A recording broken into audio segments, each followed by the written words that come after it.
We are on our way back home. I mean Kirby, is driving down for a little tour of Southern Ohio. Jason is with me, and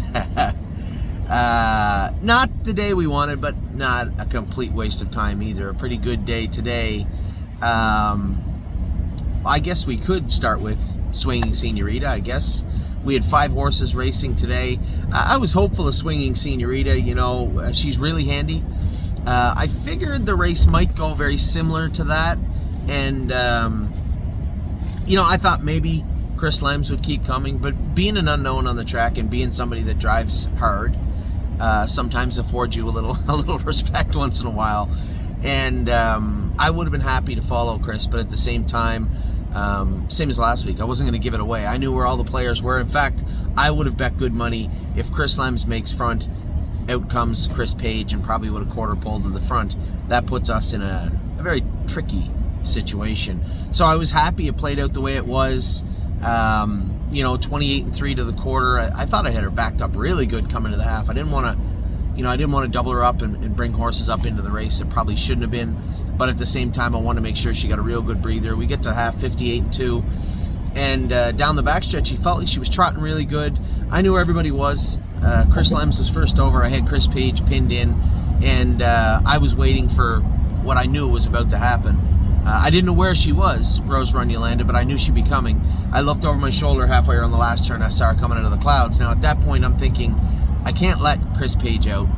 Chris Lems, his horse looks like she might be done a little bit.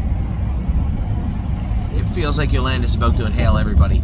And we come out we're midway through the last turn, and Chris Lems makes a break. The worst has happened at this point, because I'm still worried about Rose Run Yolanda, but now the freshest set of legs in the entire race is just popped to the outside.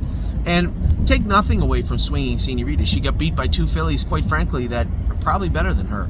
And her biggest and best attribute is that she has tactical speed. I can get her to the front. I can back her up. I can do things like that with her. All things being equal, she's probably not as good a filly as Rose Run Yolanda or even Rose Run Yane. That's a tough bunch of fillies. Ronnie Gillespie's filly's a nice filly. The other filly that made a break looked like she was going to beat me for third also. So it worked out okay. We got beat by 2 fillies that are really, really good fillies. One got a really good trip, and one's just a big, powerful, strong filly. And I thought our filly raced well. On the right line, a little more the last 3/8. I said to Jason, the last 3/8 of the mile she got running in. Usually she'll hug that head pole a little bit in the turns, but today, she was on it a little bit more, and again down the lane. So is there something we need to address and find and fix? Quite possibly. She's a big, immature 3-year-old trotting filly. So we'll work on that as we have the stake race coming up in 10 days. But aside from that, I thought she raced very, very well. I guess we'll talk about World for Two, which would be the bookend of what happened in Oak Grove. I guess the only saving grace is he raced so bad, that there was something up. I saw him after the race. It wasn't lameness. It wasn't mechanics. He either tied up or bled. They scoped him or was sick. They were scoping him. I hadn't talked to Stacy yet if they had got him scoped when we were leaving. But it was one of 3 things, I would say. He either tied up, which I would say is a 65% possibility from what I saw in the paddock, or he bled or was sick, or a combination of the last 2, all of which is fixable. I guess the only silver lining is we can now race him in a claimer with a line like that. We can, coming off a scratch and then a terrible line, we could probably use that to our advantage and race him in a class where that would be very advantageous to us. I thought there was at least a small chance he might have even been claimed today. I didn't know how I felt about losing him for 37.5. So I guess let's try to use today's bad, bucket of lemons and make some lemonade. He'll recover from whatever ailed him today. Your biggest problem when you're looking at horses that stop like that is lameness. And he wasn't lame at all. I looked at his legs. I watched him walk after. The horse was fine. I think he probably tied up a little bit. So we'll see how, if he did, they're going to scope him and then they'll draw his blood. We'll know for sure what took place with World for Two within the next 24 hours. Now, earlier in the day, we watched Cutie Cumber race. I texted Scotty after. I said, pretty textbook for you to race first-time starters and just put them on the front. He said, I'm going to give you a hard B- for that drive. And I was joking with him. I think that he likes the filly, and probably as much as I do, and thought that sitting in the four hole and having to remove her or get shuffled back or not getting the spot you wanted to be was not what he wanted to do. He wanted to maybe put her on the front, let somebody remove, or find a spot closer to the front. The four hole just means you're going to be on the move again at the 3/8 or locked in the rest of the way. And I think Scotty opted for the front end, and that's fine. This filly never trained good on the front, let alone race good on the front. I told him after, she's better off a helmet, and she's a little quiet too when you put that snake cord on her mouth. She's very respectful to the snake cord. When you take that off, it's game on a little bit with her, but she still is wise when she's sitting in a hole because she's trained down the way we always do. So scope after showed some mucus, a few trickles of blood, a few flecks of blood, but nothing. I think it was mostly caused by the mucus. So I believe Megan's plan, I spoke to her briefly after, she said that she was going to treat that mucus, clean her up real good, race her again, and see how she performs. But I still believe there's a very, very a well-lit path forward for Cutie Cumber. And obviously you don't want to see four horses pass her from the 3/4 pole to the wire, but you know, you got to play the hand you're dealt all the time, and if she was on her game and good today, she should have been able to trot with those horses. So look for next week for a bounce back from her, and we'll see how she continues to progress as we head into stake season. Now, we talked about Cutie Cumber. We talked about World for Two. We talked about Swinging Senorita. We still have two horses in Kentucky. Per Lucky, a bit of a scenic route for him. Got away in the four hole, moved him early. He's not much for first over anyway. Now, if he clears down the backstretch, he'll swell up. But to fight, try and corner around the last turn, and then fight on and do his work the way he did. He did as good as he could.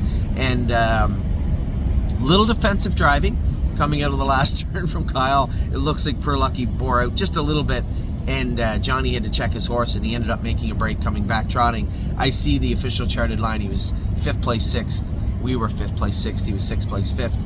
So no money today for Per Lucky, but he raced pretty good. He's not a first over horse. Leave, sit, or leave, put him on the front.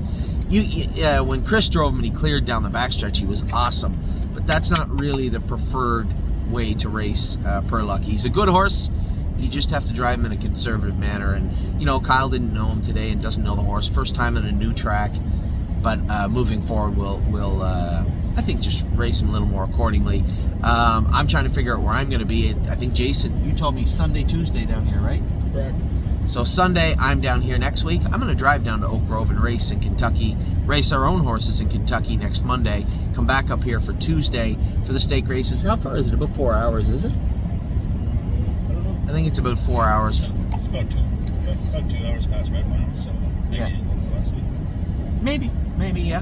So around 4 hours down to Oak Grove. I'll go down there and race the horses on Monday and take a tour for myself of Oak Grove Raceway. Now the last horse of the day, pretty good looking filly, if I do say so myself.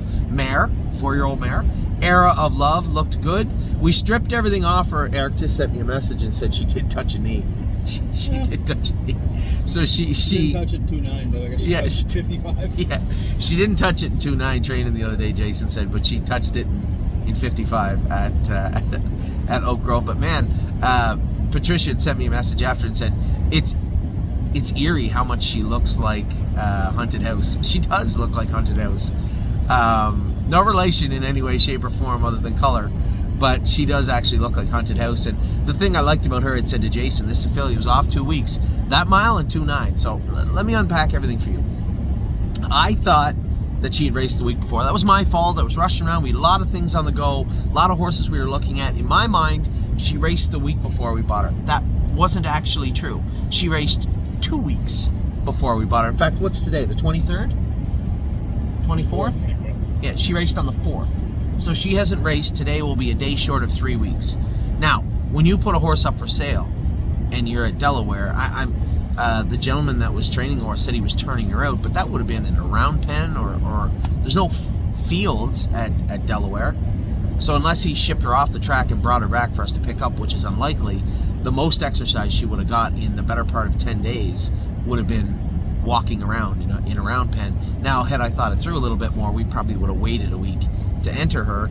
We got her back up to Northfield Park. Gee, she's a good-looking filly. Jogged her 2 days and put her in the race bike and trained her a mile in 2:09. Jason Merriman went with her, and both Jasons said that they really liked her. She paced nice. As you can see, she does pace very nice. Might need a little set of knee boots, but she paced really, really nice. The one thing I had noticed too, and Jason, when we were watching the races, she wears a 61-inch hobble, and it looks like she's more than filling them out. She could probably have a little more hobble. So I had sent Eric a quick note, just said, hey, just check her legs, see if there was any hobble burns, and if you think she needs a little bit more hobble, feel free to let them out, because she's pretty slick gaited from what I could see. She's a pretty mare. Lots of racing for her forward. 55 with 20 days in between starts could easily turn into 54 or 53 the way she's going.